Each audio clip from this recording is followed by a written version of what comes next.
샬롬, 예수님을 닮아가는 아침. 오늘 함께 읽으신 말씀은 민수기 9장 1절에서 14절까지의 말씀입니다. 애굽 땅에서 나온 다음 해 첫째 달에 여호와께서 시내 광야에서 모세에게 말씀하여 이르시되 이스라엘 자손에게 유월절을 그 정한 기일에 지키게 하라. 그 정한 기일 곧 이달 14째 날 해질 때에 너희는 그것을 지키되 그 모든 율례와 그 모든 규례대로 지킬지니라. 모세가 이스라엘 자손에게 명령하여 유월절을 지키라 하매 그들이 첫째 달 14째 날 해질 때에 시내 광야에서 유월절을 지켰으되 이스라엘 자손이 여호와께서 모세에게 명령하신 것을 다 따라 행하였더라. 그때 사람의 시체로 말미암아 부정하게 되어서 유월절을 지킬 수 없는 사람들이 있었는데 그들이 그날에 모세와 아론 앞에 이르러 그에게 이르되 우리가 사람의 시체로 말미암아 부정하게 되었거니와 우리를 금지하여 이스라엘 자손과 함께 정한 기일에 여호와께 헌물을 드리지 못하게 하심은 어찌함이니까. 모세가 그들에게 이르되 기다리라. 여호와께서 너희에게 대하여 어떻게 명령하시는지 내가 들으리라. 여호와께서 모세에게 말씀하여 이르시되 이스라엘 자손에게 말하여 이르라. 너희나 너희 후손 중에 시체로 말미암아 부정하게 되든지 먼 여행 중에 있다 할지라도 다 여호와 앞에 마땅히 유월절을 지키되 둘째 달 14째 날 해질 때에 그것을 지켜서 어린 양의 무교병과 쓴 나무를 아울러 먹을 것이요 아침까지 그것을 조금도 남겨두지 말며 그 뼈를 하나도 꺾지 말아서 유월절 모든 율례대로 지킬 것이니라. 그러나 사람이 정결하기도 하고 여행 중에도 있지 아니하면서 유월절을 지키지 아니하는 자는 그 백성 중에 끊어지리니 이런 사람은 그 정한 기일에 여호와께 헌물을 드리지 아니하였은즉 그의 죄를 담당할지며 만일 타국이니 너희 중에 거류하여 여호와 앞에 유월절을 지키고자 하면 유월절 율례대로 그 규례를 따라서 행할지니 거류민에게나 본토인에게나 그 율례는 동일한 것이니라. 아멘. 이스라엘 백성들의 광야에서 바쁜 일상 속에 하나님께서는 오늘 본문 말씀에서 보니 그들에게 유월절을 지키라 라고 명령하십니다. 유월절을 반드시 지킬 것이며 유월절을 지키지 않는 자는 그 무리에서 끊어지게 될 것이다 라고 말씀하시며 유월절을 명령하십니다. 몸이 시체와 가까이 하게 되어 부정하게 된 자, 그리고 여행 중인 자들은 한 달 뒤에라도 그 유월절을 지킬 것이며 이방인까지도 누구든지 유월절에 참여할 수 있음을 말씀하시며 이 날을 지키라 라고 이야기하십니다. 광야에서 생활하고 있었던 이스라엘 백성들은 자신이 하던 모든 일들을 멈춰 세우고 이 유월절을 지켜야 했습니다. 그리고 이 유월절을 지킴으로 인해 그들이 출애굽해왔던 그곳, 그리고 그곳에서 있었던 하나님이 보여주셨던 구원의 사건을 다시 한번 더 마음에 새기며 그들이 하나님 백성됨을 깨닫는 시간이 바로 이 유월절이 되었을 것입니다.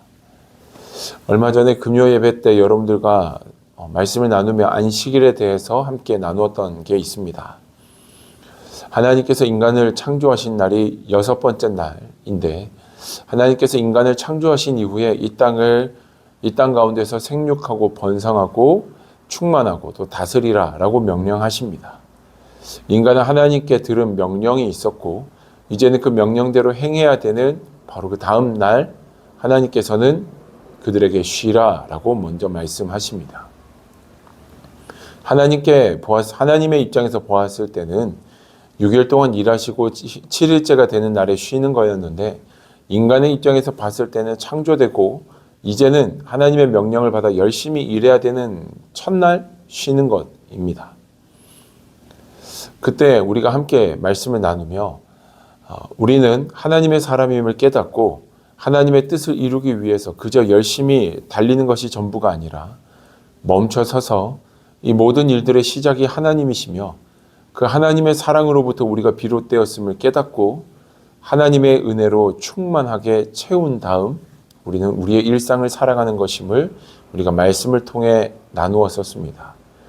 이스라엘 백성들에게 있어서 유월절은 바로 그런 시간입니다. 하나님의 은혜, 하나님의 사랑임을 깨닫고 하나님의 인도하심 없이는 지금까지 올 수 없었음을 깨닫는 시간이 바로 유월절입니다. 저희가 한 달에 한 번씩 매달 월세를 냅니다. 렌트비를 냅니다. 이 교회 주인이 우리인 것 같다가도 렌트비를 낼 때가 되면 건물주가 있고 또 이 렌트비를 내게 하신 하나님의 사랑을 다시금 깨닫게 되는 시간이 렌트비를 내는 날입니다.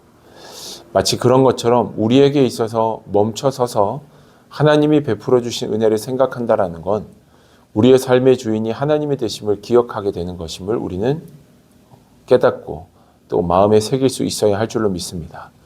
사랑하는 여러분, 오늘 이 하루를 시작하는 이 아침에 하나님을 기억하시며 내 삶의 모든 것들이 하나님으로부터 시작됐음을 여러분들의 마음에 새길 수 있는 은혜가 있기를 축복합니다. 또한 너무나도 바쁜 일상 속에서 하나님을 좀처럼 제대로 묵상하지 못하는 여러분들의 모습들이 있다면 이 말씀이 여러분들에게 도전이 될 수 있기를 축복하며 때로는 멈춰서서 우리의 삶을 인도하시는 분이 하나님이심을 기억할 수 있었으면 좋겠습니다. 하나님, 나의 삶의 모든 것들이 하나님으로부터 비롯됐음을 기억합니다.